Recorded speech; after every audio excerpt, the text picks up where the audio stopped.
आप महाराष्ट्र से हैं, आगे आइए। अब आप सोचेंगे एकदम से वहां बातचीत चल रही थी, हल्दी बात करने लगे, मुझे गला याद आ गया। महाराष्ट्र में कहां से हैं आप? नागपुर से। और आपने हल्दी बनाई है, कोई बनाई क्या, उसको लाए हैं? जी देखिए भाइयों, सभी भाइयों बहनों, जो आर्थिक परिस्थिति और हेल्थ केयर, अभी तक क्या हो रहा है कि आप सभी लोग जो है, दिल्ली वासी है या भारतवासी जो है, वो एलोपैथिक की दवाइयाँ खाते हैं।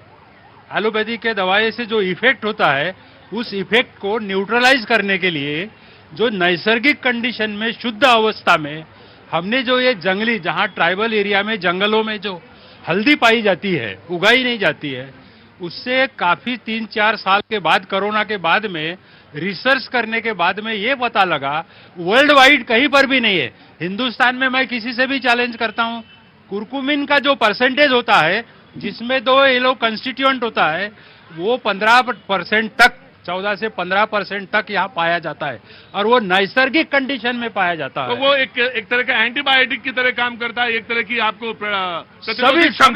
सभी। थैंक यू जी। पूरी बात हम तुम्हारे लिए हल्दी की बात किए थे, वरना हम हल्दी बात नहीं करने वाले थे। हमने सोचा था तुम हल्दी की बात करो, सुन लोगे, चुप हो जाओगे। सत्ता पक्ष को पड़ेगी 37 सीट जिताकर हल्दी लगाने लायक छोड़ चीज। अभी हमारे भाई लोग कह रहे थे, बिजली की बात कर रहे थे, तो उत्तर प्रदेश के अंदर माननीय राष्ट्रीय अध्यक्ष अखिलेश यादव जी ने जो बिजली पर काम किया, 2009 में झूठ ना बोला करो यार, झूठ मत यार, झूठ ना बोला करो मैं कह रहा हूँ, जब उनकी सरकार आई है तो 2 साल बाद उत्तर प्रदेश में 16,932 मेगावाट क्षमता थी। 2012 के पहले 11,332 मेगावाट क्षमता थी, और हमने 26 छोटे सब स्टेशन, 327 छोटे सब स्टेशन और 22 बड़े सब स्टेशन का निर्माण किया। योगी जी ने कितना किया, कितने मेगावाट क्षमता बढ़ाए? ये जो बिजली है उत्तर प्रदेश में, वो समाजवादी पार्टी की देन। मुझे तो लग रहा था कि ये जो बिजली है, ये हम ही पैदा कर रहे हैं। झूठ ना बोला करो। हाँ जी, रुको, आ रहे हैं जी। आम आदमी पार्टी, देखिए, अनेकता में एकता, हम ये बचपन से पढ़ते आए हैं और यही भारत की पहचान है। ये इस तरीके से जो ये सब कुछ एक बनाना चाहते हैं ना, ये ऊपर से नीचे तक जो एक रूपता लाना चाहते हैं, उसमें ये भारत के रंग खत्म करना चाहते हैं। ये चुनाव जो अभी लोकसभा के हुए थे, आप उसका उदाहरण ले लीजिए। एक लोकसभा का चुनाव तो ये 8 चरण में कराते हैं, एक साथ नहीं करा पाते हैं। फिर 7 चरण में, 8 चरण में एक साथ नहीं करा पाते हैं उसको भी। लेकिन 30 राज्यों में और सारे पूरे देश में कह रहे हैं एक साथ चुनाव कराएंगे। मैं आपसे ये पूछना चाहता हूं, 67 तक का उदाहरण तो आप सबने दे दिया कि 67 तक एक साथ होते थे। मैं ये पूछना चाहता हूं, 67 के बाद अलग क्यों होने लग गए? क्या कारण हो गया? विधानसभा भंग हुई। ओहो, तो अब आगे नहीं होंगे, इसका मतलब आगे उसके लिए नहीं, उसका प्रावधान रखे हैं उन्होंने कहा कि, मैं बता रहा हूं ना, उन्होंने कहा कि एक नोटिफिकेशन राष्ट्रपति की तरफ से होगा और एक नोटिफाइड डेट होगी, वो 5 साल तक के लिए माना जाएगा। जो पहला सेशन, पहला दिन हो, वहां से एक दिन मान लिया जाएगा 5 साल, और विधानसभा की जो तारीखें हैं उनसे इंक्लाइंड रहेंगी। जैसे दिल्ली की चुनी हुई सरकार को सुप्रीम कोर्ट के फैसले के बाद भी एक नोटिफिकेशन लाके केंद्र सरकार ने पंगु बना दिया, ऐसे ही नोटिफिकेशन से चलेंगी सरकारें, चुनाव से नहीं चलेंगी। लोकतांत्रिक ढंग से सरकारें नहीं चुनी जाएंगी। उसका दिल्ली का जो एक विधेयक है उसमें वो है, मैं दे रहा हूं जी। 2 चीजें हैं। इन्होंने कहा कि यूनिफॉर्मिटी जो है ना, वो फायदेमंद नहीं है। ये भैया क्या कर रहे थे दिल्ली में? शराब का इक्वल डिस्ट्रीब्यूशन, वो क्या था, यूनिफॉर्मिटी थी या नहीं था, वो जरा प्रकाश डालेंगे। नंबर 1। नंबर दो, इन्होंने अभी कहा कि दूसरी जो ये बात कह रहे थे कि अगर ये एक साथ होता है तो जो है तंत्र में जो गड़बड़ी हो जाएगी। दूसरा ये क्या कह रहे थे, मैं भूल गया, रिकॉल करेंगे? जो इन्होंने कहा कि अगर मान लीजिए दिल्ली में वो पंगु बना दिया सरकार को, तो उस स्थिति में क्या करेंगे? मैं आपको एक रेलवे का एग्जाम्पल देता हूँ। दिल्ली के अंदर जो है दिल्ली मेट्रो आती है, व्यवस्था एक दी गई कि ई टेबल्स आर नॉट अलाउड। कितनी सुचारू रूप से चल रही है, रस्सी आपने बांधी, लोग जो है उसको डिसिप्लिन को फॉलो कर रहे हैं ना। अरे आप कानून ही नहीं देना चाहते, व्यवस्था ही नहीं देना चाहते, आप दूसरे स्वरूप में जीना चाहते हैं। राइट। ये शराब, अरे छोड़िए मैम, दारू छोड़िए, कोई बात नहीं, शराब की बात कर रहे हैं तो जब बात हो रही है तो खुलेआम होनी चाहिए, अच्छे तरीके से होनी चाहिए। ये गैंग्स की बात क्यों नहीं करते? जो अमित शाह जी के आशीर्वाद से गैंग चल रहे हैं पूरे देश में, फिरौती मांगी जा रही है, एक रूपता है, एक जैसा चल रहा है, गुजरात से लेकर दिल्ली तक एक जैसे। देखिए अनुराग जी, देखिए अनुराग जी को बता देता हूं, जो आम बनते बनते हापुस खास बन बैठे हैं आज के डेट में, उनको मैं बता रहा हूं, ये निगेटिविटी फैलाएंगे, प्रूव नहीं। ये तो शीला दीक्षित को भी कल्पित बताते थे ना, झोला लेके चलते थे, वो तो प्रूव नहीं कर सकते, लेकिन इल्जाम लगाने की।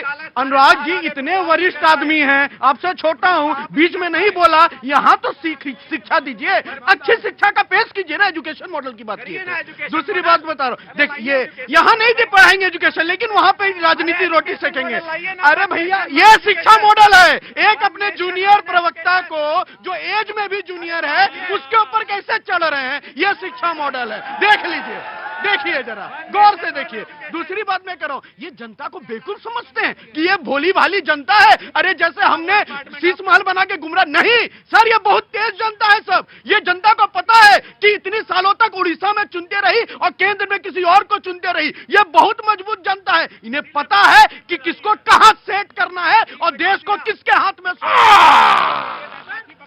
हाँ जी, क्या हुआ पाजी? विपक्ष वाले जो है ईवीएम का रोना रोते रहते हैं कि 400 पार अगर मोदी जी आते तो 400 पार ले आएंगे। अगर ईवीएम ठीक थी तभी तो 240 पे सिमट गई ना। मैं इनको ये कहना चाह रहा हूँ, ये काम इन्होंने कुछ नहीं करना, बस लोगों को सिर्फ गुमराह कर रहे हैं ये लोग। बस पाजी क्या काम करते हैं? मेरा अपना मोबाइल का काम है। मोबाइल में तो घड़ी भी होती है ना। हाँ, ऑफ कोर्स आम आदमी पार्टी, सॉरी कांग्रेस। देखिए प्रतीक जी लगातार ये कह रहे हैं कि जनता को बेवकूफ जो है ये खुद समझते हैं, ये जानते हैं एक सिगुफा छोड़ देंगे और उसी पे चर्चा होती रहेगी। हाँ। और उसी पे डिबेट होती रहेगी। हम क्या चाहते हैं, अडानी पर चर्चा हो संसद के अंदर, अडानी पर। अरे यहाँ भी आप वही ले आए। अरे हम जो मुद्दे हैं उस पर बात होगी, लेकिन इन्होंने डाइवर्ट किया, इन्होंने डाइवर्ट वन। और ये इनको आइडिया भी किसने दिया होगा? मैं सोच रहा था कि आगे बात बढ़ेगी। नहीं, अडानी जी ने इनको सलाह दी। पहले आम आदमी पार्टी से पूछ लीजिए, समाजवादी पार्टी से बोल लीजिए कि वो बहस में तैयार है इसमें कि नहीं। अडानी जी ने इनको संदेश दिया होगा। मैं कह रहा हूँ आम आदमी पार्टी से पूछ लीजिए, उनको चुनाव लड़ना है यहाँ पे, समाजवादी पार्टी को अपने 37 को आगे कंसोलिडेट करना है। अडानी जी चला रहे हैं सरकार। किसकी? आम आदमी पार्टी की? आप इनकी बीजेपी की, भारतीय जनता पार्टी और आरएसएस की। लगातार इनको संदेश ये दिया गया होगा कि मुद्दे को भटकाया जाए, और ये जनता को बेवकूफ ही समझते हैं, इसलिए इन्होंने वन नेशन वन इलेक्शन। हाँ जी, हाँ जी। मैडम क्या चाह रही है, कचुरती मामा देश चलाए? हैं? कौन? कचुरती आपका जो मामा है वो देश चलाएंगे? अरे अरे अरे बात नहीं, रुको, अरे रुको, ऐसे नहीं, ऐसे नहीं, नहीं ऐसे नहीं बोलते, ऐसे नहीं बोलते। अमर रुकिए गुरुजी, रुकिए। कहाँ से आना हुआ भैया? चमोली गढ़वाल से। चमोली गढ़वाल। कितनी ठंडा पड़ रहा है वहाँ? एक्चुअली बहुत ठंडा है मुझे। नहीं, हमें वही पता करना है। यहाँ तो हमें टेम्परेचर पता ही है, वहाँ बताओ चमोली का कैसा हालचाल है? माइनस में वहाँ पे तो। माइनस में है? कब गए थे? मैं जब 2-4 दिन पहले। तुम्हारा इंटरेस्ट इधर है ज्यादा, उधर कम है। तुम अपने मुद्दों पे रहो, क्षेत्रीय मुद्दों पे। एक्चुअली आपके थ्रू से कुछ बोलना चाहता हूँ। बेसिकली क्या है कि वहाँ पे मतलब साधन इतने कम है। सपोज अगर यहाँ पे किसी के बच्चे होते हैं तो नॉर्मली कितना मतलब स्कूल नियर बाय होते हैं, हॉस्पिटल नियर बाय होते हैं, तो वहाँ पे जो हमारे गांव से जो स्कूल है कम से कम 7-8 किलोमीटर बहुत दूर है। तो बच्चे क्या करते हैं, जंगल के रास्ते जाते हैं। और सेकंड थिंग क्या है कि अगर वहाँ पे किसी को हॉस्पिटलाइज करना पड़ता है तो 160 किलोमीटर आना पड़ता है, मतलब बहुत दूर पड़ता है। तो वहाँ पे कोई ना हॉस्पिटल्स हैं नज़दीक में, ना इस बच्चों के लिए स्कूल है, मतलब ना रोड है वहाँ पे। तो सरकार जब भी आती है मतलब यही बोलती है कि रोड आएगी आएगी, लेकिन। कौन सा चमोली में कहाँ है तुम्हारा गाँव? बद्रीनाथ साइड। नहीं, बद्रीनाथ साइड ना बताओ, ये यहाँ पे आधा जन्म गुजर गया उधर ही गढ़वाल में। आप गढ़वाल और कुमाऊं का भी फर्क जानते हो, गढ़वाल भी जानता हूँ। तो एग्जैक्ट गांव का नाम बताओगे, सड़क का नाम बताओगे? हाँ, ऐसा नहीं कि यहाँ आए कुछ बोल के चल दिए। मेरा नागनाथ पोखरी करके गांव है, नागनाथ पोखरी में। हाँ। देवनगर डाना सल्ला गांव है मेरा। हाँ। तो बेसिकली प्रधान कौन है आपके? प्रधान तो जब तुम गांव ही नहीं जा रहे हो आजकल। नहीं, एक्चुअली गाँव जाए तो बेसिकली वहाँ पे क्या है कि जब बच्चे के लिए वहाँ फैसिलिटी नहीं है, मतलब बच्चे वहाँ से 6-7 किलोमीटर दूर जाते हैं। देखो गुरुजी, एक बात समझो, जाओगे रहोगे तो अच्छा बोलोगे भी और समस्या। मैं वहाँ जाना शुरू करो, ये नहीं होगा। हाँ जी, हाँ बोलिए समाजवादी पार्टी। देखिए आज जो आज तुम्हारा मूड नहीं है गुरु, कहीं कुछ और, दिमाग तुम्हारा कहीं और है आज। नहीं, आज तुम्हारा दिमाग कहीं और है। तुम पानी पियो, हाँ मैं आ रहा हूँ। ऑफकोर्स मूड नहीं है।